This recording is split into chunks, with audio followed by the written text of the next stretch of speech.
Okay? I like to email. I'm an adult.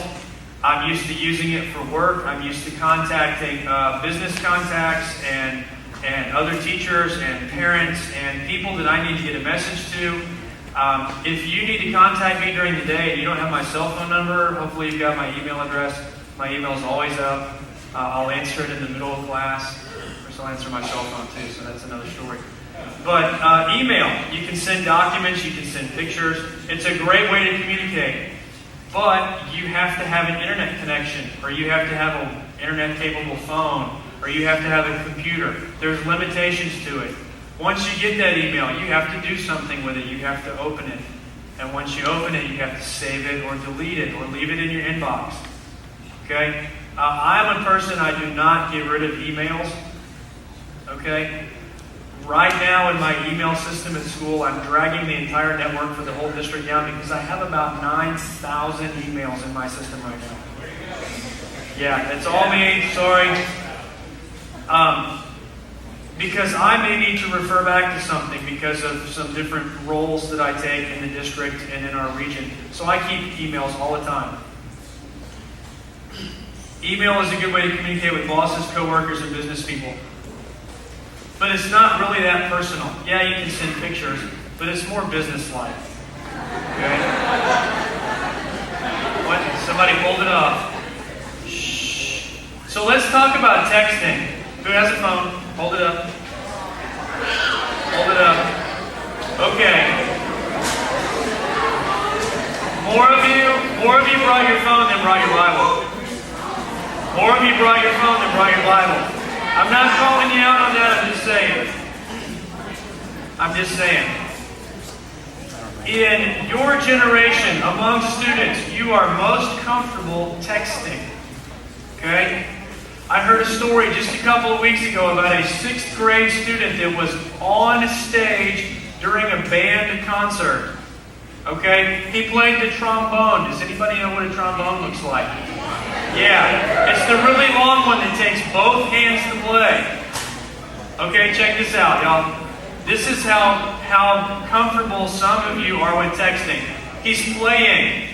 He gets to a point in the music where he doesn't have to play for about 30 seconds. Horn goes down. He jams his hand into his pocket, not looking, and text messages his mom sitting in the audience. He's first chair, y'all, right up next to the edge of the stage, sending a text message while following the music, while waiting for his turn to play, and not looking at the keys. That's pretty cool to me. That's multi-talented. I don't know if I was an administrator, whether I'd be mad at the kid for texting or just, impressed with the talent. I think I'm going to have to go with the impressed with the talent. Let's face it, texting is quick and easy. It's usually right to the point, and it's usually something that you do with people that you know. You know somebody, you've got their phone number, you've had conversation with them or something, you want to text them, you text them back and forth.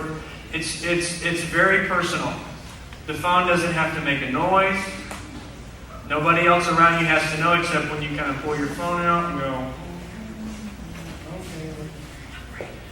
Wow, okay. And you can read a message just like that in the middle of a conversation without stopping. That's the cool thing about texting. What if I told you tonight that communicating with God should not be awkward or weird, like being on the phone or sending a letter and wondering if it got there? That texting should really, that communicating with God should really be as comfortable as texting. What would you think about that?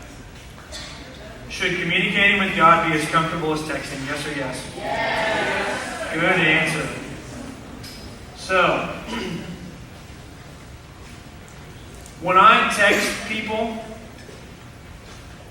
it kind of makes me feel like I'm an insider in their life. I got the text Johnny. You know them well enough that you know that they accept text messages. Some people don't take text messages. My dad's wife, granted she's a little older, all she sees is you have to pay for that message every time you get it. And so she doesn't take text messages at all. Okay? My wife, I text my wife all the time. And it's nice because it's private between us. It's instant. We can kind of, mess with each other back and forth. But I kind of feel like an insider with the people that I get to text. I want to give you 4 points tonight, 4 things that will help you communicate with God, and we're going to talk about them as we text. We're going to have your hands doing something as you're listening, as you're seeing on the screens. We're going to tie all this together. So, point number 1. Communicating with God is a lot like some people, some older folks like me, we call that praying. Praying to God should be as comfortable to you as texting somebody. Okay? Got to get down to the right spot here.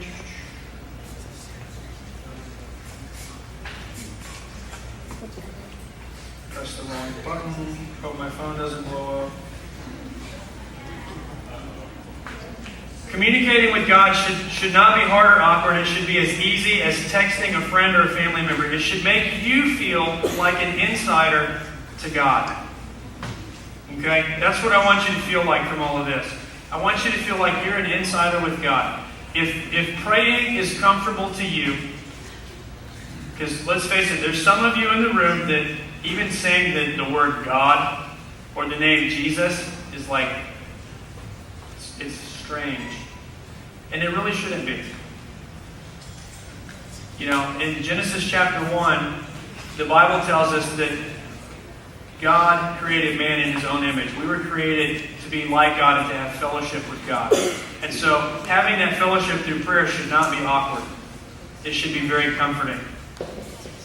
Okay? Praying or communicating to God will be easy if you connect it with something that you do every day. Think of something that you do every day. You text. Okay, that's amazing. That's actually not in my notes, but that's amazing. You text every day. You travel back and forth to school or work every day. You eat, hopefully every day. I like to eat. I eat a lot. If you take prayer and you tie it in with something that you do every day, you can make prayer a habit in your life. You can make communicating with God a habit in your life if every time you shoot a text message to your BFF, you say a prayer, even if it's not for that person. Or every time you get on the school bus, you say a prayer. Nobody around you has to know. You don't have to close your eyes. You don't have to get down on one knee and all that. Connect prayer, communicating with God, to something you do every day, and you're more likely to do it. For some of you, you're going to pray when you get to school tomorrow, and you get into the lunchroom for lunch, and you're going to pray, God, please don't let the food make me sick. Or you're going to pray about a test you have. You know, God, I really didn't study for the test because I was at student ministry last night, and I was just caught up in the moment, and I was praying, and I didn't study later on, and help me with that test. Find something you do every day and connect praying to God with that, whether it's a meal, whether it's traveling to and from work or school, whatever the case may be. Another point that will help you communicate with God. Okay, are you ready? If you know that somebody's going to ask you whether or not you prayed today, you're either going to be a liar or you're going to pray so that when they ask you, you can tell them, yeah, I prayed. We just had a big push just not too long ago about having an accountability partner and having somebody that will hold you accountable and help challenge you. Okay? Having somebody that will ask you, hey, what'd you pray about today? That's huge. That will help you be accountable. That will help you follow through when you tell somebody, hey, I'm going to pray. I'm going to start praying every day. Okay? Get somebody to hold you to that. It's okay. And if you don't pray and they ask you, tell them, no. Be honest with them. Maybe there's something else going on and you just didn't think to take the time to pray. Maybe you prayed but you didn't realize it. Maybe that person needs to know what's going on.